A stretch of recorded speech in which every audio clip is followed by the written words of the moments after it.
धर्म में एकादशी का व्रत महत्वपूर्ण स्थान रखता है। प्रत्येक वर्ष 24 एकादशियां होती हैं।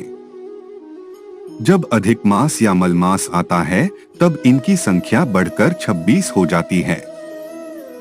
ज्येष्ठ मास की शुक्ल पक्ष की एकादशी को निर्जला एकादशी कहते हैं। इस व्रत में पानी का पीना वर्जित है, इसलिए इस निर्जला एकादशी कहते हैं। प्रत्येक हिंदू वर्ष के ज्येष्ठ मास के शुक्ल पक्ष की 11वीं तिथि को निर्जला एकादशी का व्रत रखा जाता है। अंग्रेजी माह के अनुसार इस वर्ष 2021 में यह व्रत 21 जून को सोमवार के दिन रखा जाएगा। निर्जला एकादशी शुभ मुहूर्त। एकादशी तिथि का प्रारंभ 20 जून 2021 को शाम के 04:21 पर होगा और इसका समापन 21 जून को दोपहर 01:31 पर होगा। इसका पारण समय 22 जून को 5:23 और 49 सेकंड से 8:11 और 28 सेकंड तक रहेगा। पारणा अवधि 02 घंटे 47 मिनट है। वैसे व्रत का प्रारंभ उदया तिथि से माना जाता है। सूर्योदय से दूसरे दिन के सूर्योदय तक व्रत रहेगा। दोस्तों, आज हम आपको निर्जला एकादशी के बारे में कुछ खास बातें बताने जा रहे हैं, पर उससे पहले हमारे चैनल को सब्सक्राइब करें और कमेंट में जय श्री कृष्णा जरूर लिखें। एक ज्येष्ठ मास के शुक्ल पक्ष की एकादशी को निर्जला एकादशी के अलावा भीमसेनी एकादशी भी कहते हैं। भीमसेनी एकादशी और कुछ अंचलों में पांडव एकादशी पड़ा।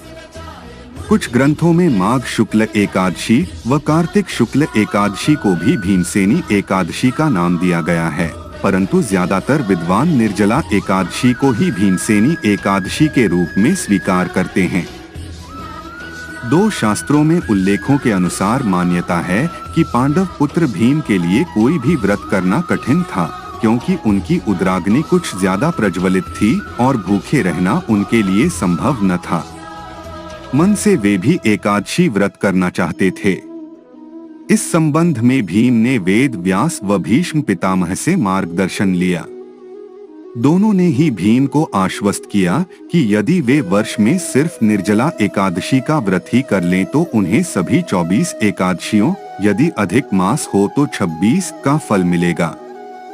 इसके पश्चात भीम ने सदैव निर्जला एकादशी का व्रत किया।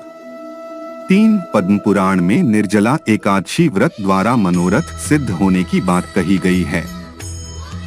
4 निर्जला का अर्थ निराहार और निर्जल रहकर व्रत करना है। इस दिन व्रती को अन्न तो क्या, जल ग्रहण करना भी वर्जित है, यानी यह व्रत निर्जला और निराहार ही होता है। शास्त्रों में यह भी उल्लेख मिलता है कि संध्योपासना के लिए आचमन में जो जल लिया जाता है उसे ग्रहण करने की अनुमति है।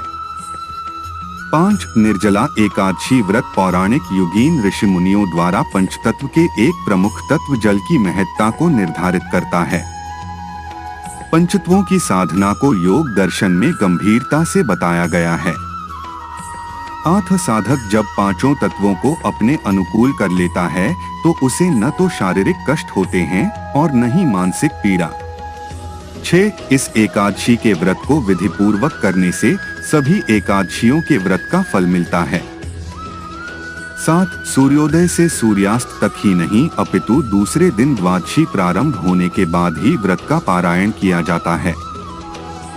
8 पूरे एक दिन एक रात तक बिना पानी के रहना ही इस व्रत की खासियत है, और वह भी इतनी भीषण गर्मी में। 8 निर्जला एकादशी के दिन भगवान विष्णु की आराधना की जाती है। निर्जला एकादशी को जल एवं गौदान करना सौभाग्य की बात मानते थे। इसीलिए आज भी जो लोग गौदान नहीं कर पाते हैं वे इस समय जलपान जरूर कराते हैं। ज्येष्ठ माह वैसे भी तपता है तो भी जगह प्याऊ लगान और लोगों को पानी पिलाना पुण्य का कार्य है। इस दिन जल में वास करने वाले भगवान श्रीमन नारायण विष्णु की पूजा के उपरांत दान पुण्य के कार्य कर समाज सेवा की जाती रही। इसके अलावा लोग ग्रीष्म ऋतु में पैदा होने वाले फल, सब्जियां, पानी की सुराही, हाथ का पंखा आदि का दान करते हैं। 9. इस दिन प्रातः काल उठकर स्नान करके साफ वस्त्र धारण करें। पूजा घर में धूप दीप जलाएं। इसके बाद भगवान विष्णु का गंगाजल से अभिषेक करें और उन्हें पुष्प एवं तुलसी के पत्ते अर्पित करने के बाद व्रत का संकल्प लें। संकल्प के बाद उनकी और माता लक्ष्मी की आरती करके उन्हें भोग लगाएं। पूजा एवं आरती के बाद जब तक व्रत चलता है तब तक भगवान विष्णु का भजन और ध्यान करें। 10. अपनी सामर्थ्य के अनुसार अन्न, वस्त्र, जल, जूता, छाता, फल आदि का दान करें। यह नहीं कर सकते हैं तो कम से कम इस दिन जल कलश में जल भरकर उसे सफेद वस्त्र से ढककर चीनी और दक्षिणा के साथ किसी ब्राह्मण को दान जरूर करें, जिससे साल भर की सभी एकादशियों का फल प्राप्त होता है। दोस्तों, आज के वीडियो में इतना ही। आशा करते हैं आपको यह वीडियो पसंद आया होगा।